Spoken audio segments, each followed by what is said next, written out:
we need to examine desire. Desire is the difference between life and self. So we all start as humans in the middle of that. We get to decide for ourselves what is important to me. And therefore we begin building our lives out of that desire with its purpose, which means to discover how much you're willing to pay for what it is that you actually want. So life is over here, and self is over here, and we stand in the middle of that as an infant. So you get to choose. What desire is the value of life. So if love is your value of life, you go over to one side, to the life side, and you let truth decide, because truth survives. And the important part about life is that truth must survive. So then that makes life more important than self. It's undoubtedly more important than self. Without life, you have no self. So, but on the other side is the power of self, or the intent of self, or the desire to say, I am the superior one, I am the only one that matters. Therefore, everything is about me. And that, of course, transforms itself into hate, which is, nobody gets to decide but me. I am the judge. I am, God. I'm the important one, whatever it is. So what becomes of your desire will turn to love or to hate. And, whether it's right or left is up to you. So the end result of that is that you get to choose what your individual identity will be. You get to choose what your destiny will be, because every truth has a consequence, and the consequences are the path of our life, or the environment of our life, actually. Heart is the path of life, which means that we just have learned or have accepted that what has value to me is love, and therefore that is an individual decision to respect and value the harmony of being with others, the life and the happiness of being with others, and the hope of being with others, because without others we can imagine life on the hate side as just a deserted desert island. There is no life here. This is just salt flats or whatever you want to call it, and nothing is existing, only you.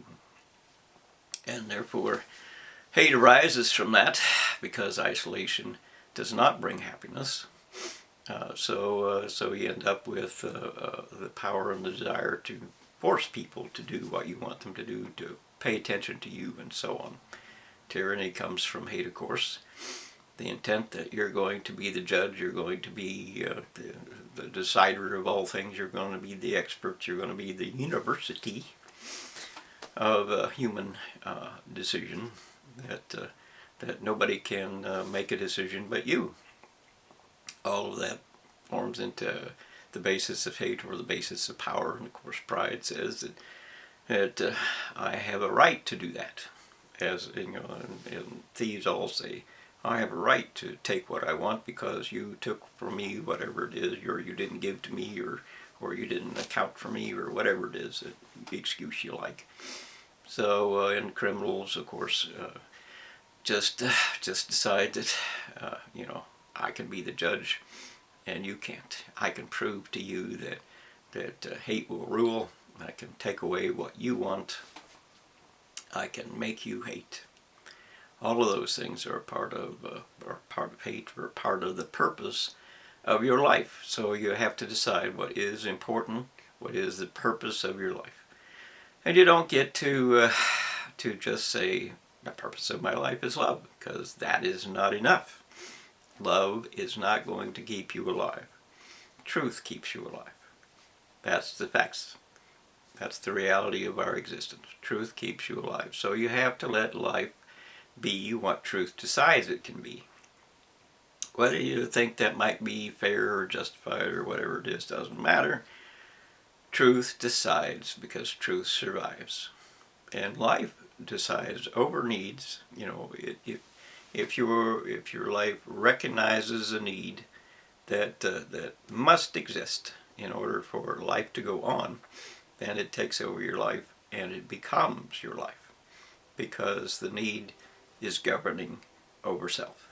So you have to allow for that in your relationships, and you have to allow for that in your own decisions, because the end result is that life is more important than self in terms of the real world. But people are people, and they do what they want because they want what they want. And the end result of that is that the purpose of their life, is determined by it is a path to love. It's an individual decision. It's an individual desire. Path to love. It's not. It's you making the decision to respect, to honor, to hope for, and things like that. Now, the other side of that, of course, is hate, which is that I'm going to make the decision. You don't have anything to say about it. I'm the superior one. I am the important one. I am whatever it is. And of course, jealousy and rage and revenge and all those things come out of that, because the end result of hate is that I want you to believe what I want you to believe, fear me, and obey me, and things like that. So over on the love part of that story is respect and harmony and hope and happiness, and the things that that judgment do not bring. Don't judge. It's bad for you. Don't follow a trail of evidence to your own death. Let it go. So don't just believe what people try to tell you to believe. Don't believe the road to self is a personal decision. The road to hate is a personal decision. But everything in between that is want. What you want determines everything in between that, and the purpose of your want, the amount of your decision to pay for what you want, determines how much you are going to affect other people's lives. And of course, and then if you are being affected by other people as predators to you, which is the animal version of human, the predators are trying to take everything from you, as they are doing in this USA today, with the intellectual traps that are everywhere, the mazes that are everywhere, the intent to hide the truth, as is everywhere. By university is the cult leader. University is God. University is this or that or the other thing, and university can play God and be God and all that. All of that is a fantasy and an imagination beyond a realistic idea of what is true. They are not. They are just people. They're just people. And they all have their own purposes, and they all have their own desires, and some of them have love, and some of them have hate, and some of them are part of the herd. And of course, if you're part of the herd, you follow the same rule. And the rule is that we can't all be wrong. But of course, history proves that yes, we can all be wrong. Religion is the moderation of that, which means that groups divide into different groups, and they say we can't be wrong, but those people are, and the other group says, well, we can't be wrong, but those people are, and so on. Because truth isn't what decides, belief is what decides, and so you have to just become aware of what you believe. That takes a lot of courage, because if you don't like what you believe, then you want to hide that with lies. So the reality of it is that you have to understand what you're willing to believe, and if you don't like what you believe is true about you, then you need to change what is true about you into something that you do like about you, so that love is your answer, or for those who are about self, then it becomes hate is your answer. Or as with perversion, of various kinds.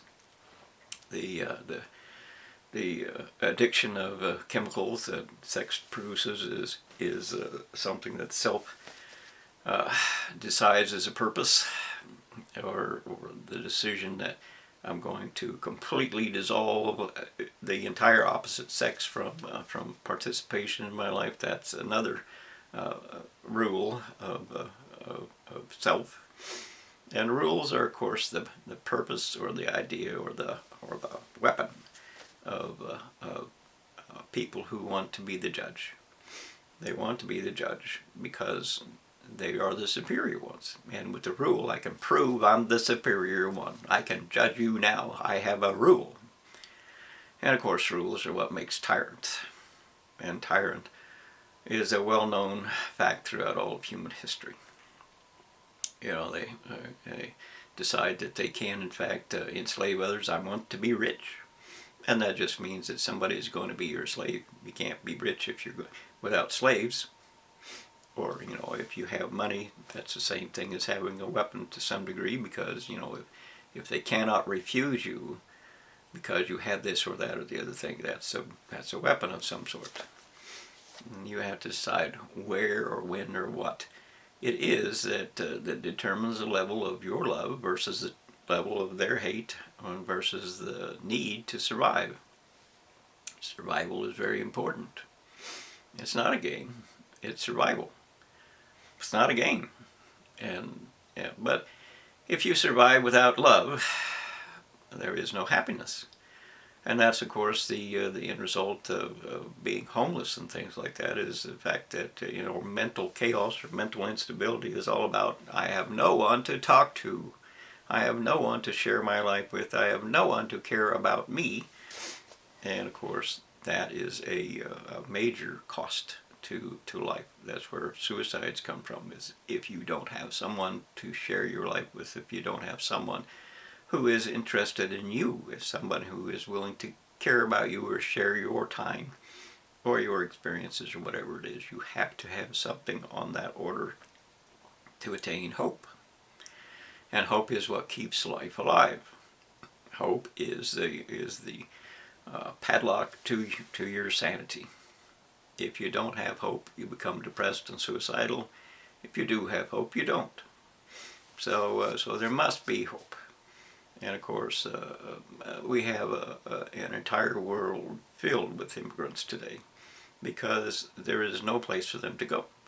There are simply too many people being born, and the environment that they're in can't support them, and the economy that they're in can't support them, and life can't support them because we are too many now. So they invade every form of habitat there is, and then that life cannot support them or in themselves, and on it goes to the desolate world, to an extinction level event, which is what human overpopulation is. It's an extinction level event. And we stand on the edge of it, or maybe we've dropped off, and it's nothing but chaos coming, because that's what you chose. You know, throughout the last 50 years, people chose greed. People chose that. And they chose selfishness. I want an expensive house, I want a helicopter, I want a yacht, I want whatever it is. It doesn't make any difference. It doesn't make any difference. And then, of course, the universities provided the excuse. They said, debts don't matter. Debts don't matter. And so government said, hooray! But the problem is that people have expectations that their money does matter. And of course, the only reason they got by with it is because they said, well, let the children pay. The children can pay. The children don't want to be poor. Let the children pay.